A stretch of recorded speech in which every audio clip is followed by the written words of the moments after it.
Welcome you all to the 45 Days Spoken English Challenge Day 1. So dear friends, మనందరి dream ఇంగ్లీష్లో గిడగడా గిలగలా మాట్లాడేయాలని. కానీ English అంటే చాలా మందికి భయం, ఎస్పెషల్లీ బిగినర్స్కి అయితే చాలా భయం. హౌస్ వైఫ్స్ కావచ్చు, స్టూడెంట్స్ కావచ్చు, జాబ్ సీకింగ్ ఆస్పిరెంట్స్ కావచ్చు. సో ఎక్కడ మేము ఇంగ్లీష్లో సరైన ఆన్సర్ చెప్పలేక, సమాధానం చెప్పలేక మేము జాబ్ పోగొట్టుకుంటాము, 10 మందిలో నవ్వుల పాలవుతాము, ఎగ్జామ్లో మార్క్స్ మిస్ అవుతాము అని చాలామందికి భయం కదా. మరి నేను ఇప్పుడు మీ ముందుకు వచ్చాను ఈ 45 డేస్ స్పోకెన్ ఇంగ్లీష్ ఛాలెంజ్తో. సో సులభంగా అందరికీ ఈజీగా అర్థమయ్యే విధంగా మీ అందరికీ టీచ్ చేయడానికి నేను ప్రయత్నం చేస్తాను. English is the global language కదా, no doubt in it. So English వస్తే మనపైన మనకి ఒక ఆత్మవిశ్వాసం వస్తుంది. ఎక్కడికి వెళ్ళినా నేను నెగ్గుకు రాగలను అన్న ధీమా మన సొంతం అవుతుంది.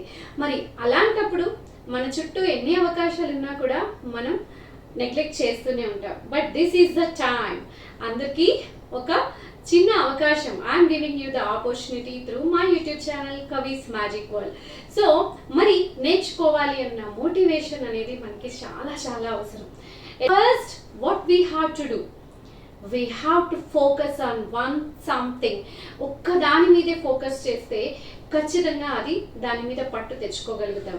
అది మన spoken English challenge. Are you ready for the challenge? Yes, get ready. I'm ready. Are you? Yes. So here first మనకి ఇంగ్లీష్ నేర్చుకోవాలి, స్పోకెన్ ఇంగ్లీష్లో నాకు ఒక పట్టు రావాలి అంటే I'm giving you the 3D formula. First D stands for determination, పట్టుదల. సాధించాలి అన్న పట్టుదల ఉంటే ఖచ్చితంగా సాధించగలుగుతాం.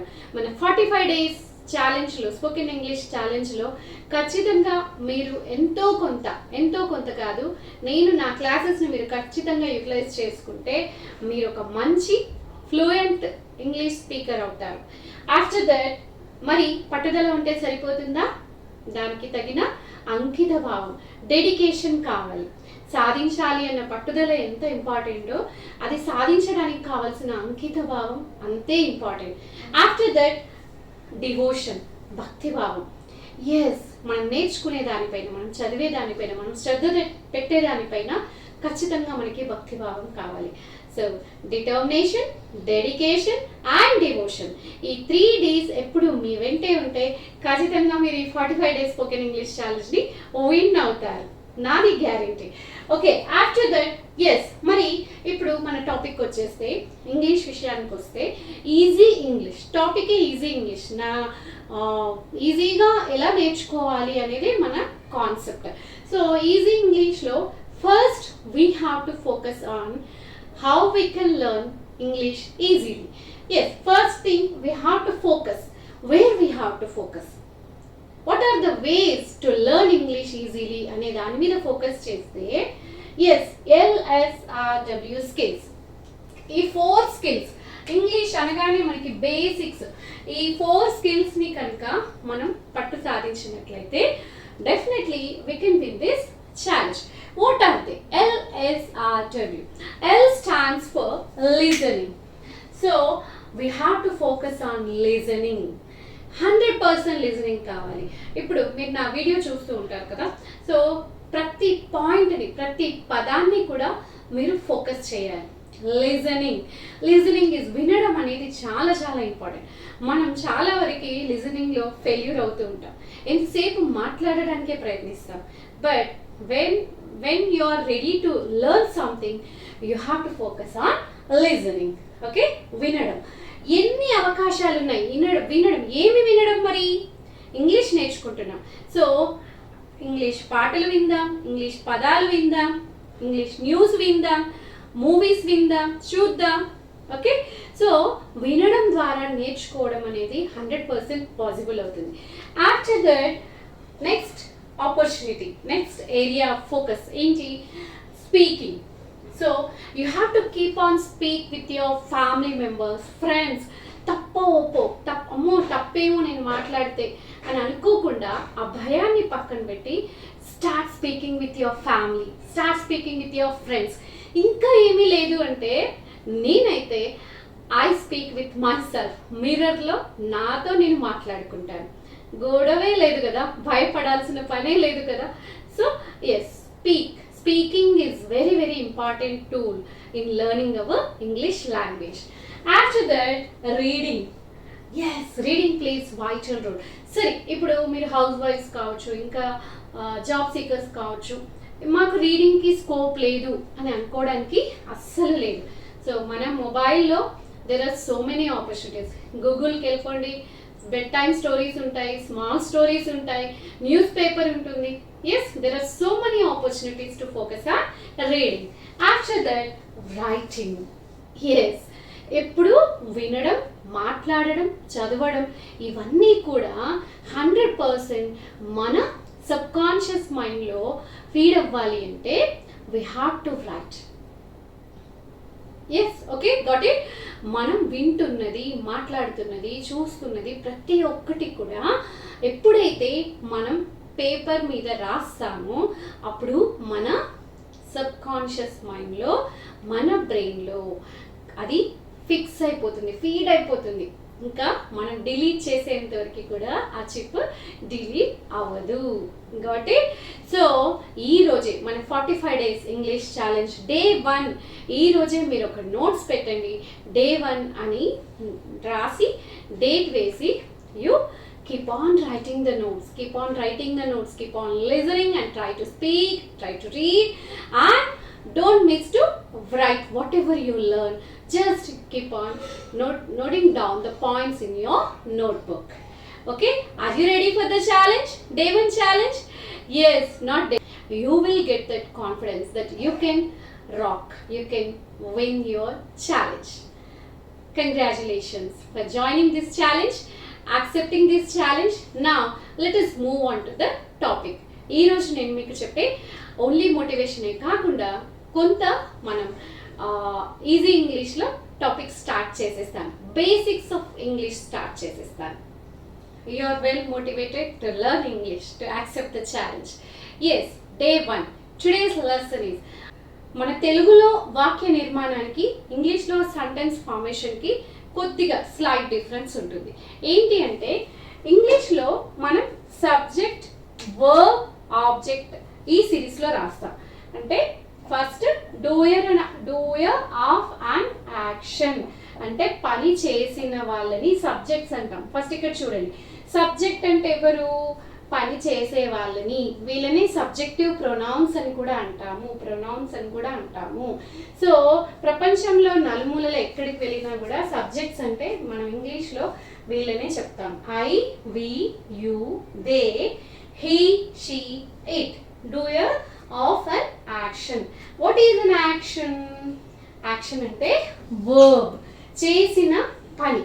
మనం చేసే సబ్జెక్ట్ చేసే పనులన్నీ కూడా వర్బ్ కిందకే వస్తాయి. సో వర్బ్స్ ఎన్ని రకాలు అనేది మనం నెక్స్ట్ క్లాస్లో చూద్దాం. సో ఈరోజు సబ్జెక్ట్ అంటే ఏంటి? పని చేసిన వాళ్ళని సబ్జెక్ట్ అంటాము. సబ్జెక్ట్ చేసిన పనిని క్రియ, యాక్షన్ వర్డ్స్, వర్బ్స్ అని అంటాం. సో చూడండి ఇక్కడ for example play, eat, right, drive, Singh, sleep, walk, read, so many. అసలు మనం ప్రొద్దులేస్తే పని చేస్తూనే ఉంటాం కదా. సో పనులు, మనం చేసే పనులని వర్బ్ అని అంటాము. సో నెక్స్ట్ వచ్చేసి మన తెలుగులోకి ఇంగ్లీష్లోకి డిఫరెన్స్ ఏంటి అంటే, మనం తెలుగులో ఇప్పుడు చూడండి ఫర్ ఎగ్జాంపుల్ నేను ఇక్కడ నాన్న కూరగాయలు తెచ్చారు, ఇది ఒక తెలుగు సెంటెన్స్. సో నాన్న అనేది సబ్జెక్ట్, పని చేసిన వాళ్ళు. కూరగాయలు ఏంటి? ఆబ్జెక్ట్. ఇది ఇప్పుడు నెక్స్ట్ మనం ఇక్కడికి వస్తున్నాం. ఆబ్జెక్ట్ అంటే రిసీవర్ ఆఫ్ అన్ యాక్షన్, పని యొక్క ఫలితాన్ని పొందినది ఆబ్జెక్ట్. ఓకే, సో నాన్న కూరగాయలు అనేది ఆబ్జెక్ట్, తెచ్చారు అనేది వర్బ్. ఎలా ఉంది తెలుగు సెంటెన్స్, తెలుగు వాక్య నిర్మాణం ఎలా ఉంది? సబ్జెక్ట్, ఆబ్జెక్ట్, వర్బ్ వస్తుంది. కానీ ఇంగ్లీష్కి వచ్చేటప్పటికి సబ్జెక్ట్ తర్వాత ఇమీడియట్గా వర్బ్ రావాలి, అది గుర్తుపెట్టుకోవాలి. సో ఐ డ్రింక్ మిల్క్, నేను పాలు తాగుతా. My mom cooks food. అమ్మ వంట చేస్తుంది. ఓకే, అమ్మ వంట చేస్తుంది. ఎస్, సో నేను I drink milk every day. నేను పాలు తాగుతాను. I eat fruits every day. నేను పళ్ళు తింటాను. సో అంటే సబ్జెక్ట్ ఫస్ట్ వస్తుంది, పని సెకండ్ వస్తుంది, ఆబ్జెక్ట్ చివరన వస్తుంది. This is the pattern, right pattern of sentence. So subject, verb, object ఏ పని యొక్క ఫలితాన్ని పొందింది, రిసీవర్ ఆఫ్ ఎన్ యాక్షన్ అనేది ఎండింగ్ లో వస్తుంది. ఇది గుర్తు పెట్టుకోవాలి. వాక్య నిర్మాణం, సెంటెన్స్ ఫార్మేషన్ లో ఇంగ్లీష్ సెంటెన్స్ తెలుగు కన్నా కూడా డిఫరెంట్ గా ఉంటుంది. మనం ఎంతసేపు ట్రూ ట్రాన్స్లేషన్ చేయడానికి ప్రయత్నిస్తాం. We should not do like that. We have to think in English. Okay, తెలుగుని ట్రూ ట్రాన్స్లేషన్ చేయాలి అంటే అది తప్పపోతుంది. ఎందుకు? ఇక్కడ ఈ వర్బ్ సెంటెన్స్ ప్యాటర్న్ అనేది చేంజ్ అవుతుంది కాబట్టి. So subject, verb and object, this is the pattern structure. ఈ స్ట్రక్చర్ లోనే మనకి మొత్తం ఉంటుంది. ఓకేనా? సో మరి ఒకసారి చూడండి. I, he, you, they, he, she, it. I అంటే నేను, వి అంటే మేము మనము, యు అంటే నీవు మీరు, దే అంటే వాళ్ళు, హీ అంటే అతడు, షీ అంటే ఆమె, ఇట్ అంటే అది లేదా ఇది. వీళ్ళని సబ్జెక్ట్స్ అంటాము. వీళ్ళు చేసిన పనులని వర్బ్స్ అంటాము. Action words are called verbs. After that object, receiver of an action, పని యొక్క ఫలితాన్ని పొందింది. ఇప్పుడు చూడండి, milk, exam, letter, car, book, ఇట్లాంటివన్నీ కూడా I will write few sentences on the board. Look at the board. I wrote few sentences on the board. I go to temple every day. So, in this sentence, I is the subject. ఎందుకు I subject అయింది? ఎవరు వెళ్తారు గుడికి? నేను వెళ్తాను. I. వెళ్ళడం ఏంటి? పని కదా, go. Verb. ఎక్కడికి వెళ్తాను? Temple is the object. But what about every day? ఆ సెంటెన్స్ లో మిగిలిపోయిన extra words, these are called as the extra words. We have to identify the object clearly. Object యొక్క క్లారిటీ అనేది మనకి ఉండాలి. సో లాస్ట్ ఉంది కదా ఎవ్రీడే అనేది ఆబ్జెక్ట్ అని అనుకోకూడదు. సో పని, రిసీవర్ ఆఫ్ ఎన్ యాక్షన్ అని చెప్పుకున్నాం కదా. సో ఇక్కడ చూడండి, ఇంకో సెంటెన్స్ నేను చెప్తే మీకు ఈజీగా అర్థమవుతుంది. So we played cricket last week. మేము ఎప్పుడు ఆడాము క్రికెట్? లాస్ట్ వీక్ ఆడాము. ఎవరు ఆడారు? మేము. ఆడిన వాళ్ళు ఎవరు? మేము. సబ్జెక్ట్ వచ్చేసి వి. ఏం ఆడాము? క్రికెట్. సో లాస్ట్ వీక్ కాదు, క్రికెట్ అనేది ఆడబడింది కాబట్టి క్రికెట్ అనేది ఆబ్జెక్ట్ అవుతాయి.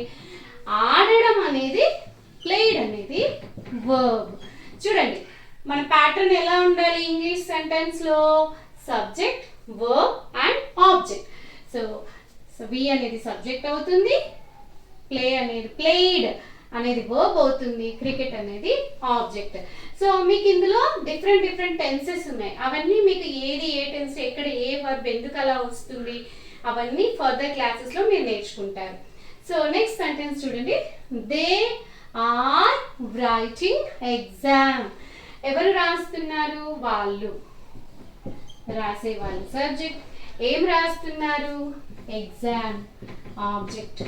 రాయడం ఏమైంది? Writing. Okay, and what about are? I will tell you in the further classes. And next sentence, you drank milk. అదేంటి? డ్రింక్ కదా మేడం. డ్రాంక్ రాశారు అంటే డ్రాంక్ అనేది V2, V1, V2, V3, V4. ఇవి వర్బ్ కాంజుగేషన్ అంటాము. మనం further classes లో నేర్చుకున్నాం. You drank milk. ఆల్రెడీ పాలు తాగేసాను. పాలు తాగేసావు. సో తాగడం అనేది వర్బ్, యూ అనేది సబ్జెక్ట్, మిల్క్ వచ్చేసి object. Okay, and next he writes homework. Madam రైటే కదా, రైట్స్ ఎందుకు వచ్చింది? Further classes. He subject, rights verb, homework. ఏం రాస్తాడు అతను? హోంవర్క్ రాస్తాడు. ఆ హోంవర్క్ అనేది ఆబ్జెక్ట్ అయింది. She will sing a song. She subject, will ఏమవుతుందో నేను చెప్తాను. సింగ్, వర్బ్, సాంగ్ అనేది ఆబ్జెక్ట్. అండ్ నెక్స్ట్ ఇట్, ఇది ఎనీ మనం ఒక వస్తువుకి కానీ యానిమల్స్కి కానీ ఇట్ వాడతాం, అది లేదా ఇది. It is running on the road, ఏది రన్నింగ్ చేస్తుంది? It subject. ఎక్కడ చేస్తుంది? రోడ్ మీద. ఆబ్జెక్ట్ రన్నింగ్ చేస్తుంది, రన్నింగ్ అనేది verb. What about is, are, will, is ఇలాంటివన్నీ కూడా హెల్పింగ్ వర్బ్స్ అంటాం. ఈ హెల్పింగ్ వర్బ్స్ గురించి ఫర్దర్ క్లాసెస్ లో నేర్చుకుందాం. So dear friends, today's lesson ఏంటిది? సబ్జెక్ట్స్. మనకి ఇంగ్లీష్, స్పోకెన్ ఇంగ్లీష్లో మాట్లాడడం రావాలి అంటే మనకు కొన్ని వర్డ్స్ తెలియాలి. ఆ వర్డ్స్నే కొన్ని సబ్జెక్ట్స్ అంటాము, నౌన్స్ అంటాము, ప్రొనౌన్స్ అంటాము, సబ్జెక్ట్స్ అంటాము, ఆర్టికల్స్ అంటాము, వర్బ్స్ అంటాము. ఇంగ్లీష్లో చాలా చాలా వర్డ్స్ ఉంటాయి. సో ఇప్పుడు మనకు నేర్చుకోవాల్సిన 3 వర్డ్స్ ఈ క్లాస్లో చెప్పిన ఏంటి నేను? Subject, verb and object. మిగతావన్నీ మెల్లిమెల్లిగా నేర్చుకుందాం. సో ఒక సెంటెన్స్లో పని చేసిన వాళ్ళని సబ్జెక్ట్ అంటాము, చేసిన పనిని వర్బ్ అంటాము, ఆ పని యొక్క ఫలితం దేని మీద పడిందో దాన్ని ఆబ్జెక్ట్ అని అంటాం. సో ఐ, నేను, వి అంటే మేము మనము, యు అంటే నీవు మీరు, దే అంటే వాళ్ళు, హీ అంటే అతడు, షీ అంటే ఆమె, ఇట్ అంటే అది లేదా ఇది. So these are called as the subjects. వాళ్ళు చేసిన పనిని వర్బ్ అంటాము, పని యొక్క ఫలితాన్ని పొందిందని ఆబ్జెక్ట్ అంటాం. సో ఈ వర్బ్స్కి ముందు రాసిన విల్, ఆర్, ఈజ్ అనేటివి హెల్పింగ్ వర్బ్స్ అంటాము. మనం నెక్స్ట్ క్లాస్లో నేర్చుకుందాం. సో చెప్పండి, ఎలా ఉంది క్లాస్? అర్థమైందా? I hope you understood the each and every aspect, every concept of this class. Okay, if you like this video, please do subscribe my channel and share with your loved ones. And one more thing, ఈ challenge ని accept చేశారు. ఎలా accept చేశారు? త్రికరణ శుద్ధితో. అంటే మనస, వాచ, కర్మణ. మనసులో ఇంగ్లీష్ నేర్చుకోవాలని ఉంది, దాన్ని మాటల్లో చెప్తున్నారు అందరికీ, మీ ఫ్రెండ్స్కి, ఫ్యామిలీ మెంబర్స్కి. Hey, I want to learn English అని సీరియస్లీ చెప్తున్నారు. ఐ యాక్సెప్టెడ్ ద ఛాలెంజ్ అని చెప్తున్నారు. మరి అది చెప్తే సరిపోతుందా? You have to prove it in your actions. అంటే మీ చేతల్లో చూపించాలి.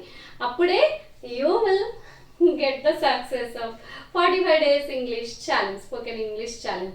Wishing you good luck. And today's homework is list out 50 verbs. మీకు తెలిసిన 50 verbs. verb అంటే ఏమని చెప్పుకున్నాము? పని, పని అని చెప్పుకున్నాం కదా. పనిని తెలిపే పదాలని 50 రాయాలి. You can write 100 or 1000 also. Just I am giving you only 50.